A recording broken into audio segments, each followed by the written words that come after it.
Hi guys, आज मैं आपको एक किसान की कहानी सुनाने वाली हूँ। छोटी छोटी बातों से, छोटे छोटे किस्से कहानियों से इंसान अपना जीवन बदल लेता है। कहानियाँ सुनने से पॉजिटिविटी आती है और सफलतापूर्वक इंसान अपने लक्ष्य को प्राप्त कर लेता है। एक बार की बात है, एक किसान था। बहुत बड़े खेत का मालिक था।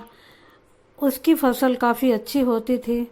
जब फसल अच्छी होती तो सारा क्रेडिट खुद ले लेता था, और जब फसल थोड़ी सी भी खराब हो जाती तो भगवान को दोष देता और यही कहता कि भगवान को बिल्कुल नॉलेज नहीं है कि फसल को कितनी धूप, कितनी बारिश और कितनी सर्दी की ज़रूरत है। ये नॉलेज बिल्कुल नहीं है भगवान को।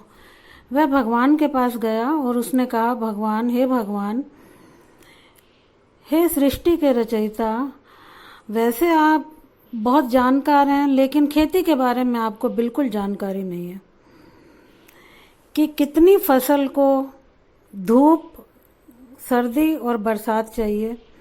ये नॉलेज आपको नहीं है। तो आप ऐसा कीजिए, ये अधिकार मुझे दे दीजिए। मैं अपने हिसाब से जितनी फसल को धूप चाहिए उतनी धूप निकालूंगा, जितनी सर्दी चाहिए, जितनी बरसात चाहिए, सब अपने हिसाब से करूंगा। भगवान मुस्कुराए, बोले ठीक है, मैं अपने ये अधिकार आपको देता हूँ। किसान बहुत खुश हुआ। उसने अपनी मर्जी से धूप, बरसात और सर्दी की फसल लहलहा गई। वह बहुत खुश था। फसल को देख देख कर खुश होता, इस बार बहुत अच्छे दाम मिलेंगे, बहुत अच्छी फसल हुई है। अब वक्त आया फसल काटने का। जैसे ही फसल काटी उसने, उसमें गेहूं के बालियों में एक भी दाना नहीं था। किसान बहुत हैरान हुआ, अपना सर पकड़ के बैठ गया कि ये क्या हुआ, ये तो बिल्कुल उल्टा हो गया काम। फिर भगवान के पास गया और बोला, हे भगवान, ये आपने क्या किया?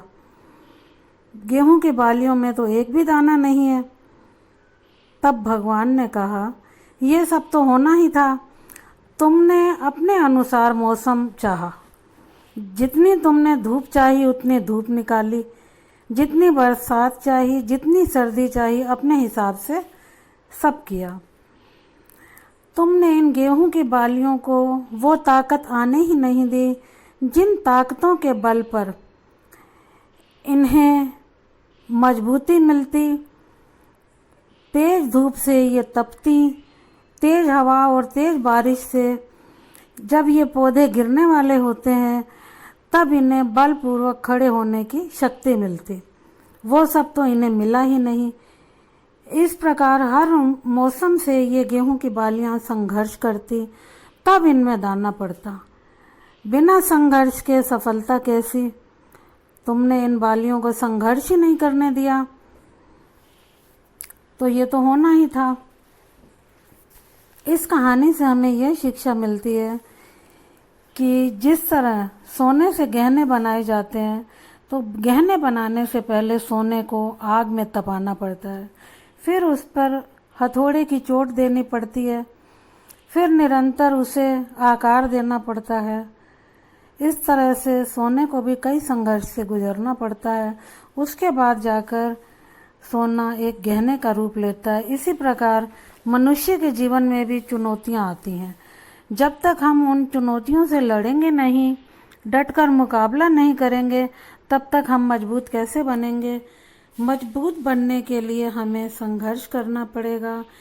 संघर्ष से ही सफलता मिलती है और हम अपने लक्ष्य को प्राप्त करते हैं। धन्यवाद।